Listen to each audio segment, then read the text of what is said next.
कांग्रेस ने अपनी एक तरह से ऐसे जाना भी नहीं चाहिए। मायावती अखिलेश थोड़ी है कि कोई जाएगा मिल लेंगी।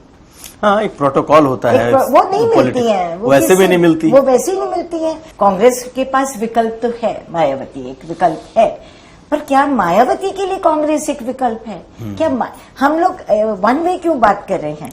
हमारी बात तो ये होनी चाहिए ना कि अगर मायावती क्या चाहती है कांग्रेस के साथ, दलित मुस्लिम ब्राह्मण वाला, ब्राह्मण नाराज है बीजेपी, वो रिकंस्ट्रक्ट हो जाएगा। क्या मायावती चाहेगी कि कांग्रेस का रिवाइवल हो जाए?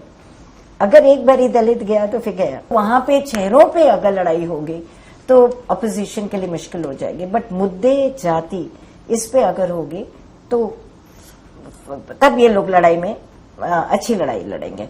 नमस्कार, स्वागत है आपका यूपी तक में। मैं हूं कुमार अभिषेक। आज उत्तर प्रदेश में चर्चा इस बात की कि क्या समाजवादी पार्टी और कांग्रेस पार्टी में कहीं कोई मतभेद उभर रहे हैं? क्या अखिलेश यादव कांग्रेस के साथ चट्टान की तरह 2027 में खड़े होंगे, दोनों एक साथ चुनाव में जाएंगे, या दोनों में कहीं कुछ चल रहा है?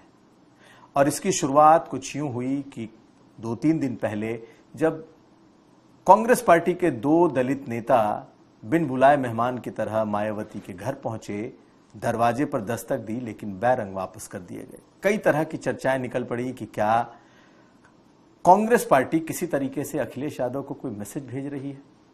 अखिलेश यादव भी लगातार इस बात को कह रहे हैं कि उनके लिए जीत अहम है, सीट नहीं, और सभी 403 सीटों पर उनके कार्यकर्ता तैयार हैं। तो क्या है इस बात के मायने? आज पॉलिटिक्स की इसी लाइन को, उत्तर प्रदेश की पॉलिटिक्स की इसी लाइन को समझने के लिए हमारे साथ हैं सुनीता आयरन, जो कि बहुत वरिष्ठ पत्रकार हैं, कंसल्टेंट हैं हिंदुस्तान टाइम्स की।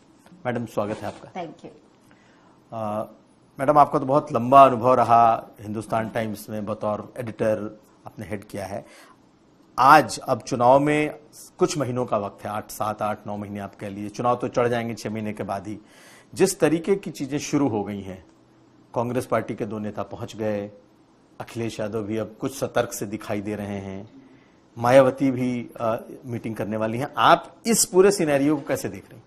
देखिए, अगर आप ऑपोजिशन की तरफ देखते हैं, हम लोग बीजेपी का तो क्लियर है कि बीजेपी ने अपना ऑलरेडी डिसीजन ले लिया है कि योगी जी के साथ ही वो वही लगता है वही फेस होंगे, और वो अपना कास्ट कैलकुलस भी ठीक कर रहे हैं कि बैकवर्ड्स को रिप्रेजेंटेशन दिया जाए। उन्होंने कैबिनेट एक्सपेंशन, ऑल्दो 8-10 महीने पहले कैबिनेट एक्सपेंशन और मंत्री बनाने से कितना फर्क पड़ता है, बट वो लोग अपना शुरू कर दिया उन्होंने। और एक उन्होंने ये भी शुरू कर दिया है कि 33% कोटे पे ऑपोजिशन को वो मेल कर रहे हैं उनको।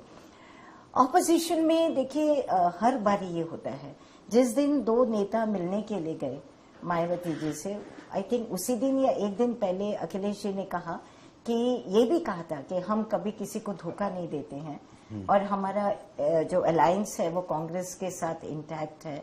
और जो बात आपने कही कि जीत होगा, इशू जो होगा वो जीत ना कि सीट का होगा ना। होता क्या है कि सीट शेयरिंग एक बहुत बड़ा मुद्दा होता है। अभी कांग्रेस ने केरला में अपनी सरकार बनाई है, कांग्रेस को लगता है कि अगर रीजनल पार्टीज थोड़ी नीचे जाएंगी तो हमारा रिवाइवल होगा, तो उनका, बट मेरा जहां तक ख्याल है वो बेसिकली सीट शेयरिंग पे ही होता है कि आप अगर कोई सीट जीत रहे हैं, जो उनका कहना था victory will be the basis and not seats, तो उसका मतलब यही है कि जो सीट जो जीत रहा होगा उसको हम देंगे। बिहार का एक एक्सपीरियंस है, बिहार में कई बारी कांग्रेस ने बार्गेनिंग करी और वो लोगों का परफॉर्मेंस उतना अच्छा नहीं रहा है। तो मुझे ऐसा लगता है कि ये एक चल रहा है, बट मुझे अगर उन दोनों नेताओं से मायावती मिल लेती तब तो मुझे लगता कि कुछ है गेम। वो मिली नहीं। कितना कांग्रेस ने अपनी एक तरह से ऐसे जाना भी नहीं चाहिए। मायावती अखिलेश थोड़ी है कि कोई जाएगा मिल लेंगी। हाँ, एक प्रोटोकॉल होता है, वो नहीं मिलती है, वो वैसे भी नहीं मिलती, वो वैसे ही नहीं मिलती है। और अगर आप देखें, शुरू में भी मायावती सीनियर लीडर से मिलती थी। जब बीजेपी के साथ उनका अलायंस था, वो स्टेट लेवल लीडर से बात ही नहीं करती थी। वो कहती थी अटल जी को बुलाओ, वो सीएम से कम से किसी को बात नहीं करती थी। तो वो कहाँ 2 MP से मिल लेंगी मतलब वो भी बिना किसी अपॉइंटमेंट के। तो कांग्रेस ने भेज के, या तो प्रेशर टैक्टिक है कि भाई हम सीटों पे लड़ेंगे, हमारी 70 सीट हम लेंगे, या तो वो है, नहीं तो हमारे पास एक ऑप्शन बीएसपी है, या एक ऐसा इनिशिएटिव है जो कि उससे कांग्रेस की ही पोजीशन थोड़ी सी खराब हुई है। लेकिन उसी दिन राहुल गांधी अमेठी रायबरेली में थे, उसी दिन ये दोनों नेता मिलते हैं, तो एक चर्चा ये चल पड़ी कि क्या कांग्रेस सिर्फ मैसेज देने के लिए उन्होंने ये एक तरीके का मिस एडवेंचर किया है कि भाई हम सपा को मैसेज दें, या कहीं कोई कांग्रेस पार्टी को लग रहा है कि अखिलेश के अलावा हमें अब विकल्प ढूंढना चाहिए। विकल्प क्या है? फिर बीएसपी है ना। अगर मैं अब इस बात का मैं जवाब पहले दूं आपका, तो 1996 को याद कर ले, जब नरसिम्हा राव ने आके बिल्कुल उन्होंने सरेंडर किया था, और इतनी पुरानी पार्टी ने 100 या कुछ सीट पे 100+ सीट्स पे लड़े थे, और बीएसपी ज्यादा 300 एंड समथिंग सीट्स पे वो लड़े थे, और 100 से कम दोनों की आई थी। सरकार नहीं बना पाई थी। बीजेपी की सबसे ज्यादा सीट्स आई थी 176, कल्याण सिंह जी जब थे, और समाजवादी पार्टी और जनता दल ने मिलकर लड़ा था, तब उनकी 100 आई थी। तब रमेश भंडारी जी यहाँ पे गवर्नर थे, वो कल्याण सिंह को पसंद नहीं करते थे, तो उन्हें सिंगल लार्जेस्ट पार्टी को नहीं बुलाया था। फिर क्या हुआ? प्रेसिडेंट रूल लगा। प्रेसिडेंट रूल के बाद मायावती ने क्या किया? डम किया कांग्रेस को, और उसके बाद बीजेपी के साथ 6 मंथ्स का जो एक फॉर्मूला निकाला गया था, उस पर रोटेशन से गवर्नमेंट बना ली थी। उसके बाद कांग्रेस की पोजीशन और वीक हुई। तो अब ये तो कांग्रेस के पास विकल्प तो है, मायावती एक विकल्प है, पर क्या मायावती के लिए कांग्रेस एक विकल्प है? क्या हम लोग वन वे क्यों बात कर रहे हैं? हमारी बात तो ये होनी चाहिए ना कि अगर मायावती क्या चाहती है कांग्रेस के साथ, क्या आपको क्या लगता है, वो चाहती है या नहीं चाहती? क्या बीजेपी चाहती है? मैं तो ये पूछूंगी आपसे कि बीजेपी क्या चाहती है। उसी पर निर्भर करेगा अलायंस, उसी पर निर्भर करेगा। अगर बीजेपी को लगेगा कि हमें अखिलेश को आइसोलेट करना है और समाजवादी पार्टी को वीक करना है, हो सकता है वो अलायंस की बात हो जाए, पर अभी तक मायावती जी ने अपनी पार्टी को एक्टिव करा है, और वो ये कह रही है हम अकेला लड़ेंगे। उसमें बात तो ये भी आ रही है कि AIMIM के साथ हो सकता है, कभी किसी के उधर एक आजाद पार्टी है, आजाद पार्टी भी मायावती को ही डैमेज करेगी, वो भी एक कारण हो सकता है साथ आने का। अब आपने बात करी कि राहुल गांधी वहां पे रायबरेली में थे और तब ये डेवलपमेंट हुआ। मेरा जानता ख्याल है राहुल गांधी और अखिलेश में अब कम्युनिकेशन है, केमिस्ट्री अच्छी है। केमिस्ट्री मैं नहीं कहूंगी, कम्युनिकेशन है। केमिस्ट्री की बात तो यह है कि अभी भी कांग्रेस अपने आप को एक भाई ऑपोजिशन पार्टी है, मेन ऑपोजिशन पार्टी है, बट अब समाजवादी भी पार्टी सोचती है कि हम भी तीसरे लार्जेस्ट पार्टी है लोकसभा में, और यूपी में तो हम ही है। ठीक बात। तो मैं ये कह सकती हूँ कि दोनों में आपस में बातचीत है। अब ये नहीं है कि उन्हें कोई अपॉइंटमेंट एक दूसरे से लेना होगा, फोन उठा के बात कर सकते हैं। ये मुझे ज्यादा सीट शेयरिंग का लगता है। कांग्रेस पहले भी हुआ था, अगर आप याद करें, जब लास्ट अलायंस हुआ तो लास्ट मिनट तक ये लग रहा था अब टूटा अब अलायंस नहीं होगा, क्योंकि कांग्रेस कुछ, और ये देखिए अलायंस खाली नंबर ऑफ सीट्स पे नहीं होता है, ये कुछ पर्टिकुलर सीट्स पे होता है जहां पे उनके नेता लड़ने होते हैं, और वो हो सकता है कमजोर होते हैं, तो वहां पे भी जो कंटेस्टियस सीट्स होती है वो 5-10 होती हैं, उससे ज्यादा नहीं होती नंबर से ज्यादा। कि हमें अगर से फर्रुखाबाद से हमें उनको लड़ाना है, अपने कैंडिडेट को कांग्रेस का चाहती है, तो और ये भी कहेंगे कि हमारा एरिया है, तो वहां पे थोड़ा सा प्रॉब्लम। सलमान खुर्शीद की सीट को लेकर हमेशा रहा भी, हमेशा रहा, मैंने इसीलिए बोला, उसका याद आ गया। तो ये कुछ सीटों पे भी हो सकता है, नंबर ऑफ सीट्स पे भी हो सकता है, बट कांग्रेस की चाहत कि हमारा बीएसपी के साथ हो जाए, वो मायावती की चाहत में भी होना चाहिए। हाँ, वो मायावती जब तक नहीं चाहेंगी तो इनके चाहने से तो कुछ नहीं होगा। लेकिन आपको लगता है कि मायावती चाहेंगी कि वो अकेले लड़ने की बजाय गठबंधन में आए? क्योंकि लगातार अकेले लड़के तो वो देख रही हैं, आज न एक सांसद बचा है, न एक विधायक उनके पास, सिर्फ टिमटिमाता हुआ एक विधायक है, और लगातार उनके वोट शेयर गिर के अब 9% से भी नीचे आ गई हैं। तो आखिर क्या ऑप्शन है? खाली अपने को नीचे ही लेते चली जाएंगी क्या? देखिए, मैंने जैसे आपको बोला, क्यों नीचे, वो क्यों एक्टिव नहीं है, कहीं ना कहीं पे उस बारे में तो सोचना पड़ेगा कि एक महिला नेता जो 2007 में मुख्यमंत्री बनी और जिसने हर स्टेट में अपना 1-1, 2-2, 3-3% वोट करा, नेशनल पार्टी बन गई और एक वक्त लोगों को लगता था वो प्रधानमंत्री मटेरियल बन सकती है। और मुझे वो फोटोग्राफ याद है जब ऑपोजिशन के सब लोग खड़े हैं और बीच में मायावती खड़ी हैं, तो ये हुआ था कंसेंसस कैंडिडेट अगर दलित को देंगे तो एक बहुत अच्छा, तो एक दलित फेस पे बार्गेनिंग होती थी उस जमाने में।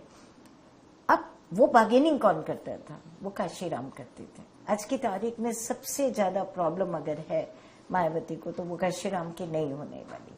काशीराम जो हर लीडर से डायरेक्ट बात करते थे और स्ट्रेट बात करते थे, मतलब जिस तरह की वो स्ट्रेट बात करते हैं, मतलब जैसे उन्होंने अटल जी वगैरह से बात करी है, वो कई बार अचंभा होते हैं कि बीजेपी इतनी बड़ी पार्टी और ये इस तरह की बात करे, वो नहीं है। दूसरा, मायावती को कोई तो डर है, वो क्यों नहीं है? वो आकाश को भी नहीं आने दे रही है। देखिए आज भी मायावती के पास 9-10% वोट है, और ये 9-10% उनको मिला, सीट नहीं मिली, बट 2024 में जब वो घर से निकली नहीं तब मिला, तब उनको 9% वोट मिल गया। आज भी उनके जाटव वोट जो है वो चाहते हैं कि वो बहन जी एक्टिव हों, लेकिन अगर नहीं होंगी तो क्या वो रहेगा या इस बार वो शिफ्ट हो जाएगा? बटना शुरू हो गया है। उनका जो वोट है दलितों का वोट जो कंसोलिडेट हुआ था, पासी पहले भी बढ़ते थे, बीजेपी में भी जाते थे, समाजवादी पार्टी रीजन वाइज जाते थे।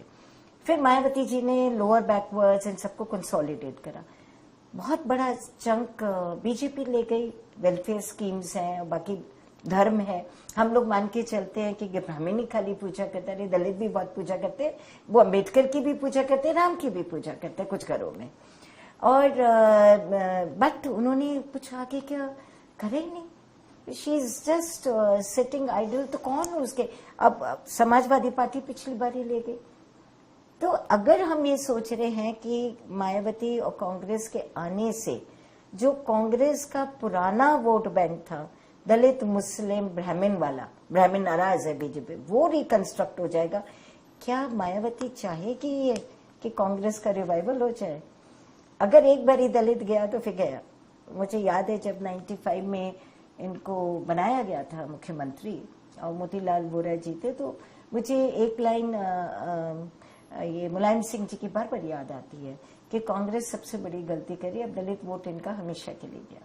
और देखिए उन्होंने ब्राह्मण वोट पहले बीजेपी को खोया, फिर उसके बाद दलित गया, मुस्लिम समाजवादी पार्टी में चला गया। तो क्या मायावती चाहेगी कि, अब मैंने कहा ना वो डिसीजन तो मायावती के लिए वो हाई कमांड लेंगे, वो हाई कमांड भाजपा में जी जी वो हाई कमांड लेंगे। लेकिन आप अब अखिलेश यादव का जो चुनाव की तैयारियों को अगर आप इस वक्त देख रही हैं, जिस तरीके से वो पीडीए की बात कर रहे हैं, आपको लग नहीं रहा कि बंगाल, वेस्ट बंगाल, असम, इस बिहार, इस तरीके के जो रिजल्ट आए, अखिलेश यादव अब थोड़े सॉफ्ट हिंदुत्व की तरफ दिख रहे हैं? सॉफ्ट हिंदुत्व का मतलब ये कि वो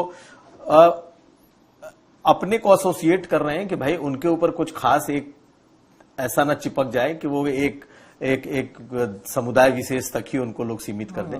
आप उनके मंदिरों की बात देख लीजिए, भंडारे की बात देख लीजिए, ये सब इस तरह की चीजें वो कर रहे हैं। आप प्रेस कॉन्फ्रेंस में कह रहे हैं कि भाई मैं तो बिना ज्योतिष के एक कदम नहीं बढ़ता। इस तरह की जो चीजें हाल के दिनों में दिखी हैं, तो ये क्या अखिलेश यादव को डर है ही कहीं ऐसा ना हो कि ममता बनर्जी की तरह उनको भी एकदम से प्रो मुस्लिम बना दिया जाए? दो चीजें जो आजकल समाजवादी पार्टी के से सुनने में मिल रहा है कि वेस्ट बंगाल यूपी नहीं है, यूपी वेस्ट बंगाल नहीं है, फर्क है। और देखिए बीजेपी के नहीं, लेकिन बंगाल वाले भी तो ये कह रहे थे कि भाई ये गुजरात नहीं है, ये उत्तर प्रदेश नहीं है, फिर पूरी तरीके से हरा दिया उन्होंने। हारे वो खाली ममता का ओवर कॉन्फिडेंस, बीजेपी का क्या कहेंगे, बीजेपी ने भी एक अपनी मशीनरी लगा दी, ऑफिशियल मशीनरी, वो सेंटर की भी रही, स्टेट की भी रही, बहुत चीजें हैं। और 27 लाख वोट जो नहीं दे पाए अपने वोट, वो भी चीजें हैं। तो बहुत कुछ है उसमें, हम खाली ये नहीं कह सकते कि परसेंटेज ऑफ वोट्स में तो उतना फर्क नहीं है जितना सीट्स में फर्क है। देखिए इस समय बीजेपी जो भी चुनाव लड़ रही है वो जीतने के लिए लड़ रही है, वो डिटर्मिन्ड है कि हमें ये जीतना है। उन्होंने वेस्ट बंगाल जीतने अमित शाह जी पता नहीं कितने दिन वहां पे रहे और उन्होंने बहुत मेहनत करी और उनके काडर ने बड़ी मेहनत करी, इसमें कोई शक नहीं। अब आप उनका तरीकों को अच्छा कहिए गलत कहिए, बट करा। अब यूपी में अब उन्होंने क्या करा है कि उनका स्ट्रैटेजिकली उन्होंने ऑपोजिशन लीडर्स जो हैं, पहले कहते थे ये लोग मुस्लिम अपीसमेंट करते हैं, अब जो पेंट किया जा रहा है वो ये है कि एंटी हिंदू है और उसका काउंटर इन लोगों को करना पड़ रहा है। और जो अखिलेश यादव को उसका काउंटर और करना राहुल पड़ा, को भी करना पड़ा है। इन लोगों ने मंदिर जाना शुरू करा, पहले भी जाना चाहिए था, मुझे तो ये लगता है कि अब ज्यादा शुरू करा, ये पहले भी जाना चाहिए था। पर अब उनको ये जैसे देखिए, बीजेपी भी हर पॉलिटिकल पार्टी अपनी स्ट्रैटेजी बदलती है, जैसे जैसे आप देखते हैं सोसाइटी में क्या चेंजेस आ रहे हैं, तो उसके अब हम धर्म की, जो धर्म हमारा घर तक सीमित था वो सड़क पे है, तो उसमें तो फिर आपको अपनी राजनीति बदलनी पड़ेगी। वो मंदिर भी बना रहे हैं। अब पीडीए की अगर वो बात करेंगे तो उनको धर्म की भी तो थोड़ी बात करनी पड़ेगी ना। पीडीए में धर्म भी है ना, क्योंकि उसमें बहुत लोग हैं जो बैकवर्ड्स हैं। अगर आप अयोध्या जाइए और प्रोफाइल देखिए जो आते हैं भक्त लोग, उसमें पीडीए की मतलब आप अगर भक्तों की पूरी प्रोफाइल देखेंगे तो ज्यादा तो आपके बैकवर्ड्स एंड दलित्स ये सब लोग आते हैं। आप ए में अगर मुस्लिम हटा के, अल्पसंख्यक हटा के आधी आबादी कर ले वो, क्योंकि दोनों इस्तेमाल करते हैं ना पीडीए का, ए में वो ये कहते हैं आधी आबादी भी है, तो वो तो महिलाएं तो बहुत ही जाती हैं और स्पेशली पीडीए की महिलाएं बहुत जाती हैं। तो जब वो ब्रॉडन कर रहे हैं अपना वोट बैंक, माई से पीडीए कर रहे हैं, तो उन्होंने साथ साथ में अपना ये सॉफ्ट हिंदुत्व भी स्ट्रैटेजिकली अडॉप्ट किया है। और अभी कोई एक समाजवादी पार्टी के नेता मुझसे कह रहे थे कि हमारे ऑफिस में पहले ज्यादा लोग इलेक्शन के टाइम पे मुस्लिम यादव आते थे, अब इस समय हर जाति के पीडीए के लोगों ने आना शुरू कर दिया है। अच्छा। तो उनका जो वो फॉर्मूला है उसने उनको 2024 में रिजल्ट दिया, अब वो उसी पे बैंक कर रहे हैं और उसमें उन्होंने सॉफ्ट हिंदुत्व जोड़ा है, जो मुझे लगता है। आपको क्या लगता है कि जिस तरीके का फॉर्मूला उन्होंने 2024 में लिया, जैसे 80 सीट में सिर्फ 5 सीटों पर यादव लड़ाए, 5 सीटों पर मुस्लिम लड़ाए, 70 सीटें उन्होंने गैर यादव गैर मुस्लिम जो उनका कॉम्बिनेशन था, तो क्या इतनी बड़ी जो सीटों की संख्या है इस बार आपको लगता है कि अखिलेश यादव वही प्रयोग कर सकते हैं या करेंगे? मेरा जहां तक ख्याल है अब की बारी टिकट्स बहुत इंपॉर्टेंट होंगे। आप किसको खड़ा कर रहे हैं, वो 2024 में भी था। अगर मेरठ में राम जी, स्क्रीन वाले राम जी बड़ी मुश्किल से जीते, है ना, क्योंकि वहां पे जो दलित महिला जो उन्होंने खड़ी करी थी वो उनके बहुत जबरदस्त थी।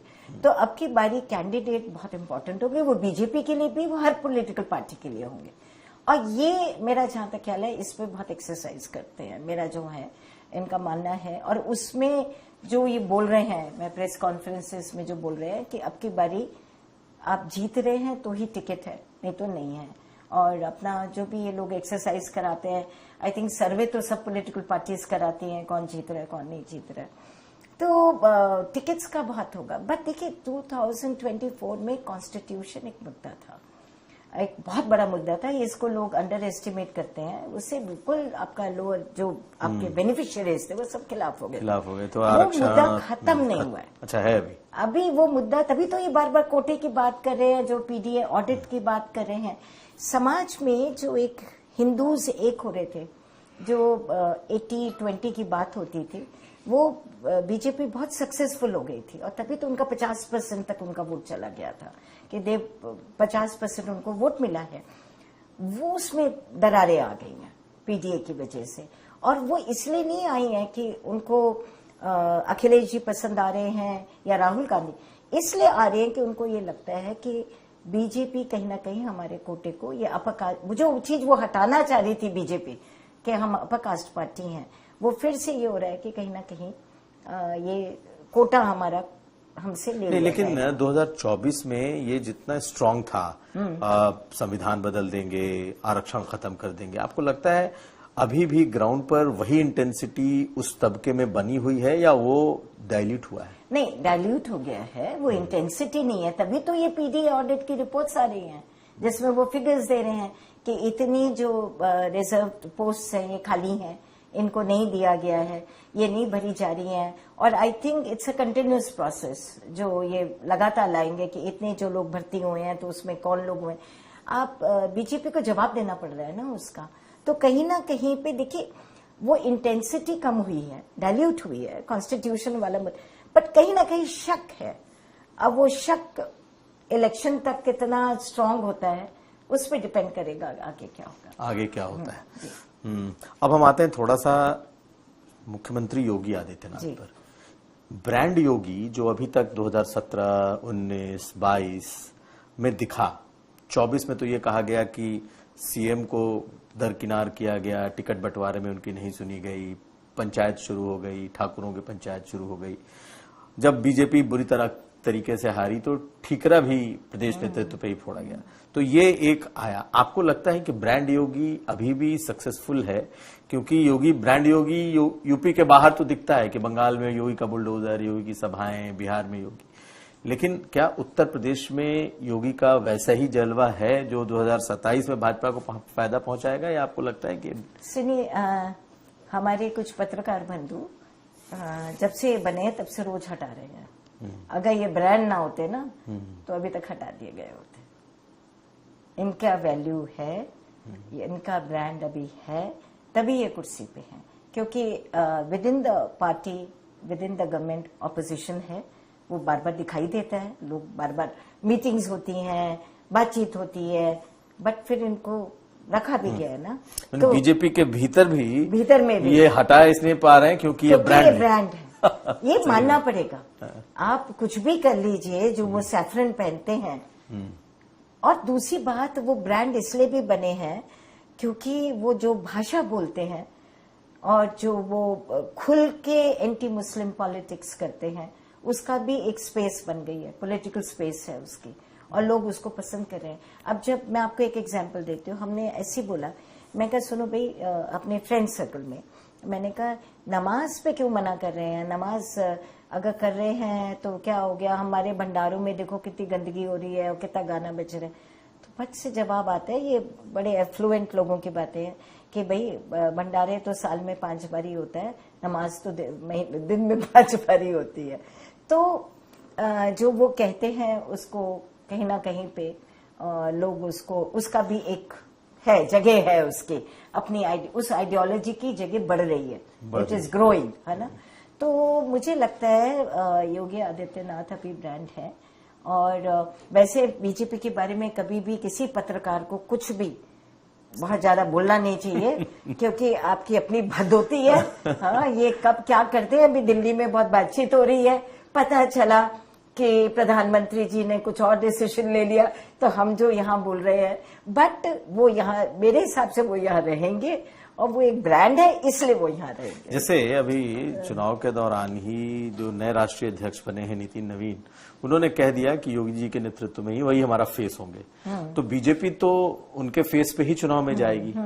अखिलेश यादव के फेस पर पूरा विपक्ष जाएगा, मायावती है ही है। अब आप इस लड़ाई को कैसे देख रहे हैं? क्या आपको लगता है कि आज के समय में बीजेपी जो है उसको इस यहाँ पर चुनाव में एज है, या अखिलेश यादव का 2024 जैसे इन्होंने बीजेपी को हराया है, 2027 में अखिलेश यादव को एज है? देखिए, मुझे लगता है अगर जाति पे लड़ाई होगी, चेहरे पे नहीं होगी। अगर चेहरे पे होगी तो बीजेपी में ज्यादा चेहरे हैं। अब अखिलेश जी की पार्टी में वो एक अकेला चेहरा है, मायावती अकेली चेहरा है, कांग्रेस में 2 हो गए भाई बहन, वो 2 चेहरे हो गए। यहाँ पे बीजेपी में तो फ्लड है, एकदम फ्लड आता है। योगी भी है, मोदी भी है, राजनाथ जी भी आ जाते हैं, अमित शाह भी है, पता नहीं कितने सारे नेता हैं। तो वहां पे चेहरों पे अगर लड़ाई होगी तो अपोजिशन के लिए मुश्किल हो जाएगी। बट मुद्दे जाति, इस पे अगर होगी तो तब ये लोग लड़ाई में अच्छी लड़ाई लड़ेंगे। आज की तारीख में ये नहीं आप कह सकते हैं कि, क्योंकि इस समय माहौल ये है कि बीजेपी सब चुनाव जीत रही है, तो आज की तारीख में ये प्रेडिक्ट करना कि नहीं जी बीजेपी हार जाएगी, वो बड़ी, मेरे को लगता है हमारे लिए गलत होगा। बीजेपी बड़ा जम के लड़ेगी, वो यूपी लूज करना नहीं चाहेंगे, बट उसमें बड़े फैक्टर्स काम करेंगे। बीजेपी भी यहाँ वॉर की तरह आएगी। और मेरा जहां तक है, अखिलेश जी भी पूरी तैयारी करें, वो भी पूरी तैयारी करें। एक चीज अच्छी है, कांग्रेस के पास कार्डर नहीं है, काडर तो इन्हीं का इस्तेमाल होगा। अखिलेश। और हाँ, और अगर तमिलनाडु और वेस्ट बंगाल ऑपोजिशन जीत जाता तो इनको मदद मिल जाती वहां से। एक तो देखिए माहौल बनता है ना। इनका ऑपोजिशन का नुकसान ये हुआ कि वो माहौल पंक्चर हो गया बाय वेस्ट बंगाल की वजह से। वह कर रहा था, बहुत तरह की सहूलियतें आ जाती हैं। अभी इनको लड़ाई अकेले लड़नी है और वो उसकी तैयारी भी कर रहे हैं। और ऑप्शन क्या है? आप पॉलिटिक्स में तो लड़ना तो है ही ना। And he is growing. उनका कॉन्फिडेंस किससे आता है? बीजेपी की वो कहाँ पे थे 2017 में? 2017 से मैं कल ही कुछ लिख रही थी तो मैंने देखा 2024 में जो विक्ट्री मार्जिन है, तो मतलब वोट्स पोल्ड का बिटवीन बीजेपी एंड एसपी बहुत कम है। वो पहले 90 लाख था 2022 में और 2024 में कुछ ही लाख है। तभी इन्होंने कहा 5 वोट पर बूथ। मैं यही सोची 5 वोट पर बूथ से क्या कर लेंगे, बहुत कम है। तो जब मैंने वो डेटा देखा तो उससे हुआ कि ये है, अगर हर बूथ पर 5 वोट ज्यादा मिलेंगे तो ये इनका ये कहना है कि हम क्रॉस कर जाए, क्योंकि क्या 1,77,000 बूथ्स है, 5 तो इनका जो गैप है वो आप देखेंगे 3-4 लाख वोट्स का ही गैप है। तो इसीलिए बट 2024 और 2022 क्या बेस होगा 27 में देखने की बात है कि 90 लाख का उन्हें गैप कवर करना है या वो गैप अब बढ़ गया है। वो तो आज के समय में अगर आपको एज देना हो तो आप इन दोनों पार्टियों में किसको एज देंगे कि कौन आगे? ये तो बहुत गलत होगा। दोनों लड़ रहे हैं ना, दोनों को एज दे देते हैं। लड़ने दीजिए, दोनों लड़ रहे हैं, जम के लड़े। आप देखिए ना कैसे अखिलेश और देखिए सोशल मीडिया पे तो लड़ाई शुरू हो गई है। बीजेपी की तरफ से योगी जी के लेकर आ रहे हैं, इनकी तरफ से इनके आ रहे हैं। सोशल मीडिया पे जबरदस्त लड़ाई शुरू हो गई है। अब स्ट्रीट पे लड़ाई होनी है, बट पिटेंगे ये लोग, समाजवादी बहुत पिटेंगे, बहुत मुश्किल आएगी। पर मुझे लगता है लड़ेंगे अच्छा। और बाकी तो क्या क्या होगा यहाँ पे तो ऑलरेडी हो चुका है। आई थिंक SIR हो चुका है, बट यहाँ हो चुका है। 2 करोड़ से ज्यादा नाम कटे हैं। हाँ, तो उसका क्या 1 करोड़ 1.8 उसमें। अच्छा, फिर आप लोगों ने वो फोटोज देखी हैं कुंदरकी वगैरह के, वोट पड़ेंगे नहीं पड़ेंगे, क्या होगा? देखिए बहुत फैक्टर्स होते हैं चुनाव में, और ये भी करेंगे अपनी तरफ से जो भी ये ला सकते हैं। तो उन फैक्टर्स कैसे प्ले करेंगे? एक तरफ होते हैं चेहरे, एक तरफ होते हैं चाले, हाँ है ना, चाले। तो वो चाले कैसे चलेंगी वो देखते हैं। चलिए आखिरी सवाल मैडम, आपको लग रहा है कि कांग्रेस का ट्रस्ट फैक्टर अखिलेश को लेकर के उतना ही है या अखिलेश का ट्रस्ट फैक्टर कांग्रेस को लेकर के उतना ही है या घटा है? क्योंकि मैं इसलिए कह रहा हूं कि जैसे ही तमिलनाडु के रिजल्ट आए कांग्रेस तुरंत डीएमके को छोड़ करके वो विजय के साथ चली गई। यहां भी उन्होंने एक इंडिकेशन दिया कि वो मायावती के साथ जा सकते हैं जब उनके नेता पहुंच गए। तो क्या आपको लग रहा है कि अखिलेश के नजरों में कांग्रेस का ट्रस्ट फैक्टर है या नहीं? मेरा जहां तक ख्याल है कि अगर ऑफ लेट कांग्रेस ने अपने डिसीजंस थोड़े बेटर किए हैं, फॉर एग्जांपल केरला के जो मुख्यमंत्री बनाए गए चेंज करा और TVK के साथ गए, उनके पास एक तरफ है 9% वोट BSP के, एक तरफ है 30 कितना आया था 37 नहीं something like that 40 something plus वो वोट। अब वो चूज कर लेंगे किसको चाहिए। बहुत शुक्रिया मैम बात करने के लिए। तो हमारे साथ थी सुनीता आरन। आज सप्ताह के इन आखिरी दिनों में पॉलिटिक्स के इसी मुद्दे पर कि उत्तर प्रदेश में इस वक्त 2027 को लेकर दोनों बड़ी पार्टियों और गठबंधन में क्या चल रहा है, क्या है चाले, कौन है चेहरे। अगली बार फिर किसी नए शख्स से मुलाकात होगी। दीजिए इजाजत, देखते रहिए यूपी तक।